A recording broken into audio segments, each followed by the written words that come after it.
Hi friends, welcome to my channel. ഇന്ന് നമ്മളിവിടെ തയ്യാറാക്കാൻ പോകുന്നത് എഗ് ബിരിയാണിയുടെ സ്റ്റൈലിൽ വളരെ ഈസി ആയിട്ടും ടേസ്റ്റി ആയിട്ടും തയ്യാറാക്കാൻ പറ്റുന്ന ഒരു ലഞ്ച് റെസിപ്പിയാണ്. Welcome to the video. Lunch box recipe തയ്യാറാക്കുന്നതിന് വേണ്ടി ഒരു പാത്രം അടുപ്പത്ത് വെച്ച് ചൂടാക്കിയെടുക്കാം. പാത്രം ഒന്ന് ചൂടായി വന്നിട്ടുണ്ട്. ഇതിലേക്ക് നമുക്ക് 2 ടീസ്പൂൺ അളവിൽ നെയ്യ് ഒഴിച്ചു കൊടുക്കാം.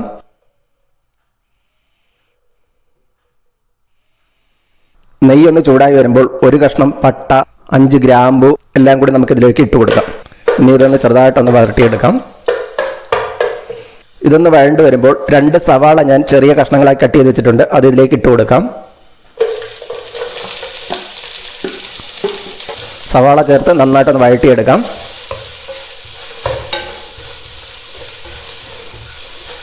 മീഡിയം ഫ്ലെയിമിൽ വെച്ച് സവാള വഴട്ടിയെടുക്കുക. സവാള ചെറുതായിട്ടൊന്ന് വഴണ്ട് വരുമ്പോൾ 4 പച്ചമുളക് നെടുകെ കീറിയത് ഇതിലേക്ക് ഇട്ട് കൊടുക്കാം.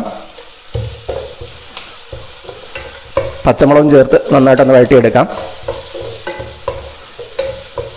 ഇനി ഇതിലേക്ക് 2 മീഡിയം സൈസ് ടൊമാറ്റോ കട്ട് ചെയ്തത് ഇട്ട് കൊടുക്കാം.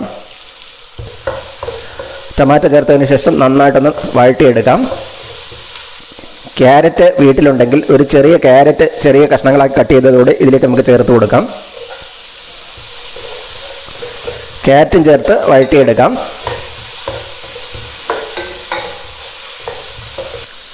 ഇനി ഇതിലേക്ക് ഒരു ചെറിയ കഷ്ണം ഇഞ്ചിയും 4 അല്ലി വെളുത്തുള്ളിയും ചതച്ചത് ചേർത്ത് കൊടുക്കാം. ഇഞ്ചിയും വെളുത്തുള്ളിയും ചേർത്ത് ഇളക്കി കൊടുക്കാം. ഇഞ്ചിയുടെയും വെളുത്തുള്ളിയുടെയും പച്ചമണം ഒന്ന് മാറി വരുന്നത് വരെ നമുക്ക് ഇളക്കി കൊടുക്കാം. ഇഞ്ചിയുടെയും വെളുത്തുള്ളിയുടെയും പച്ചമണം മാറി വന്നിട്ടുണ്ട്. ഇനി തീ ലോ ഫ്ലെയിമിലാക്കിയതിന് ശേഷം പൊടി ഐറ്റംസ് ചേർത്ത് കൊടുക്കാം. 1/4 ടീസ്പൂൺ മഞ്ഞൾപ്പൊടി, 1 ടീസ്പൂൺ മല്ലിപ്പൊടി, 1 ടീസ്പൂൺ മുളക് പൊടി, 3/4 ടീസ്പൂൺ കുരുമുളക് പൊടി, 1 ടീസ്പൂൺ ഗരം മസാല. ഇതെല്ലാം ചേർത്ത് പൊടികളുടെ എല്ലാം പച്ചമണം മാറുന്നവരെ നന്നായിട്ട് ഇളക്കി കൊടുക്കാം. ഈ ചാനൽ ആദ്യമായിട്ടാണ് കാണുന്നതെങ്കിൽ ഒന്ന് സബ്സ്ക്രൈബ് ചെയ്യാനും ലൈക്ക് ചെയ്യാനും ഷെയർ ചെയ്യാനും മറക്കരുത്. ഇനി ഇതിലേക്ക് 1 ടേബിൾ സ്പൂൺ ഉപ്പിട്ട് കൊടുക്കാം. ഉപ്പും ചേർത്ത് നന്നായിട്ടൊന്ന് ഇളക്കിയെടുക്കാം. പൊടികളുടെ എല്ലാം പച്ചമണം മാറി വന്നിട്ടുണ്ട്. ഇനി ഇതിലേക്ക് നമുക്ക് അരി ചേർത്ത് കൊടുക്കാം. 2 ഗ്ലാസ് അരി അരമണിക്കൂർ കുതിർത്ത് കഴുകി വൃത്തിയാക്കി എടുത്തിട്ടുണ്ട്, അത് ഇതിലേക്ക് ഇട്ട് കൊടുക്കാം.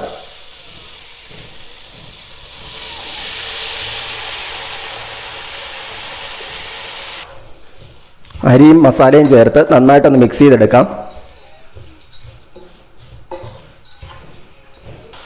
അരിയും മസാലയും ചേർത്ത് നന്നായിട്ടൊന്ന് മിക്സ് ചെയ്തെടുത്തിട്ടുണ്ട്. ഇതിലേക്ക് 4 ഗ്ലാസ് വെള്ളം ഒഴിച്ചു കൊടുക്കാം.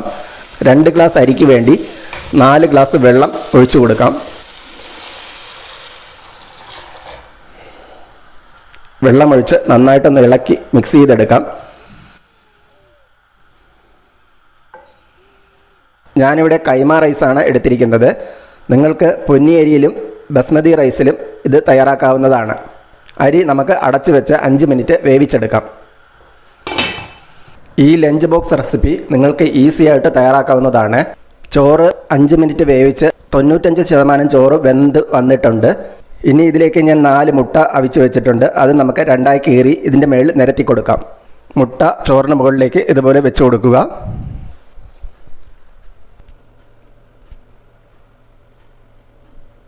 മല്ലിയില വീട്ടിലുണ്ടെങ്കിൽ കുട്ടികൾക്ക് മല്ലിയിലയുടെ ഫ്ലേവർ ഇഷ്ടമാണെങ്കിൽ മല്ലിയില കൂടെ ചെറുതായിട്ട് അരിഞ്ഞ് ഇതിൻ്റെ മുകളിലേക്ക് ഇട്ട് കൊടുക്കാം.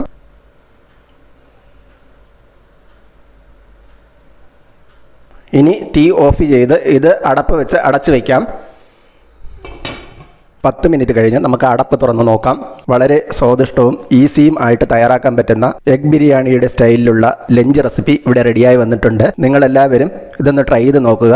തീർച്ചയായിട്ടും നിങ്ങൾക്ക് ഇഷ്ടപ്പെടും. വീഡിയോ ഇഷ്ടപ്പെട്ടാൽ ലൈക്ക് ചെയ്യാനും ഷെയർ ചെയ്യാനും സബ്സ്ക്രൈബ് ചെയ്യാനും മറക്കരുതേ. മറ്റൊരു വീഡിയോയുമായി വീണ്ടും കാണാം. Thanks for watching.